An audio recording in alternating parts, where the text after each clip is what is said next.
great win for the Fever yesterday. A lot of stuff to cover from the Fever game. I gotta say, I think every WNBA investor was terrified yesterday with Caitlin almost injuring herself. I saw something that was pretty interesting. I said that if Caitlin would have been injured, the viewership would have dropped faster than like anything we ever see before. Kind of wild to think about. I think right now, if I'm not mistaken, the Fever responsible for like 60% of the viewership the WNBA is getting. So if the person who's drawing most of that viewership would have got hurt yesterday, those investors would have been, in a tough spot. But, we're going to look at everything. This was the play that she almost got hurt. This is it in slow-mo. After watching this, I know she tried to play it off in the post game. She's going to feel this shit in the next like couple days. When that adrenaline cools down from an ankle sprain, just watch her ankle. This looks so...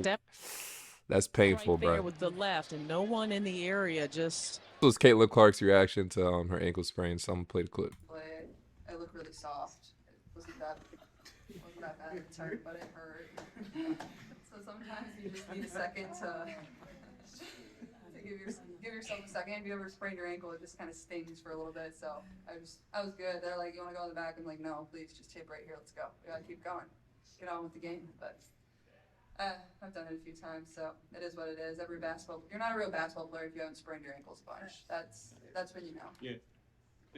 She should be good. I hate ankle sprains, man. Those are the worst. Ankle sprains are the worst. That's usually how it goes. It takes you could play on it, and they're gonna have stuff protecting her ankle, but it's gonna take like a week or two before you get back to where you are, depending on how bad it is. But one of the most important things from the game was the importance of the game for the Dream and the Fever. The Fever, they're trying to make sure they stay within the playoff, the playoff chase.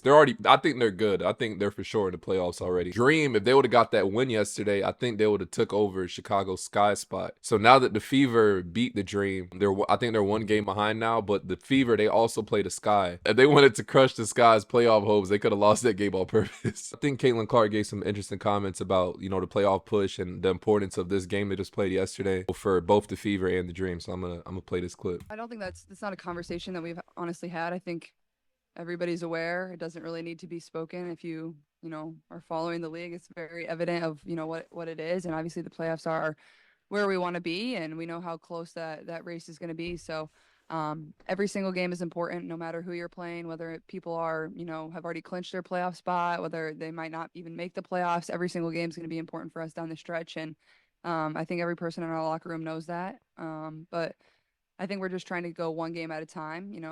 Even if you lose this game, not all is lost. Obviously, we come into every game with a mentality to win, but this is a very tough league. We understand that and we know that, and I feel like we're playing good basketball right now, so just continuing to try to carry that through this. Of course, looking at the standings, see the Fever, they just keep climbing up, and then you got the Sky. They're really battling with the Dream. So the Sky, they play Washington tomorrow, Thursday or something. I think it's tomorrow if I'm not mistaken. The Dream, they have a pretty tough stretch of games coming up with the Storm and the Aces, so it's gonna be tough. But for the Sky, they have to win tomorrow. Like tomorrow is a must win. They have to win that game because their next two games is the Fever, who is playing really good basketball. Minnesota also very good, and then the Aces. This is like a must-win situation for them. They have to win this game. I saw this stat come out for Caitlin that people have been talking about, and I think this just goes to show how much further out she's pushing the Rookie of the Year thing. And I feel like she already won it by now. But so this is her among rookies: first in points, first in assists, first in steals, and I think she leads the leads in assists as well. Field goals made, 3-pointers made, blocks, rebounds. She's top 3 in everything pretty much. This is Tina Charles talking about Caitlin's impact on the WNBA. Great fan base. It's great that there's a fitting arena in Atlanta just to accommodate. Obviously, we know who Caitlin Clark is and what she's been her impact in this league and especially this year. So, however we can get it, I'll take it for me personally. So, just thankful that I'm able to be a part of it and still be here to witness it again. So, and then this is Caitlin. I think this was post game as well. It says, "I feel like I'm just a kid that plays basketball, has a lot of fun." I feel like I'm only 22 years old, but I act like I'm 10, so I don't know. I feel like I'm just a kid that plays basketball and has a lot of fun. And for me, like, coming into these arenas and these environments, like, I look around and it's incredible. Like, it really is. Like, I don't show up and expect, like, these crowds. Like, sure, like, maybe you've gotten a little bit used to it, but for me, like, that's not anything that ever gets old. It really is something that's really cool, like, especially as a young girl who grew up going to games. And as a young girl, if I would have came to a game in a building like this and seen this type of crowd, I think I would have been kind of in heaven. So for myself, I think it it makes me really happy. It makes me smile. It gives me a lot of joy to just see the impact that I've been able to have, my teammates have been able to have, women's basketball players all across the country have been able to have, and I hope it continues to grow because I feel like this league is really just, you know, scratching the surface. There's so much that can continue to improve and continue to get better.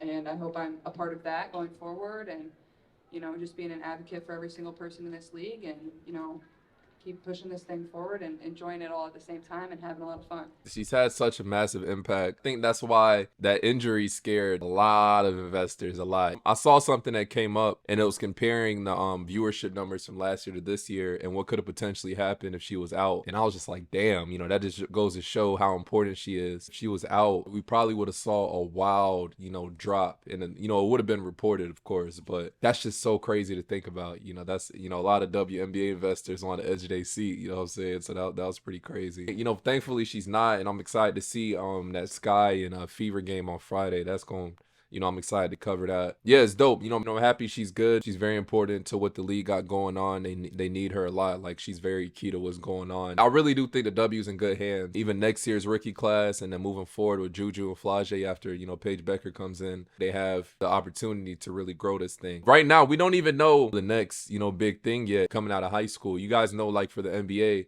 they track people from high school. We don't really know that yet for women's basketball, but it's coming. I'm going to play the clips from last night's game. Y'all let me know your thoughts on everything. As always, it's your boy. The final count of the amount of people picking up where she left off, she was huge in terms of her offensive production against Fever.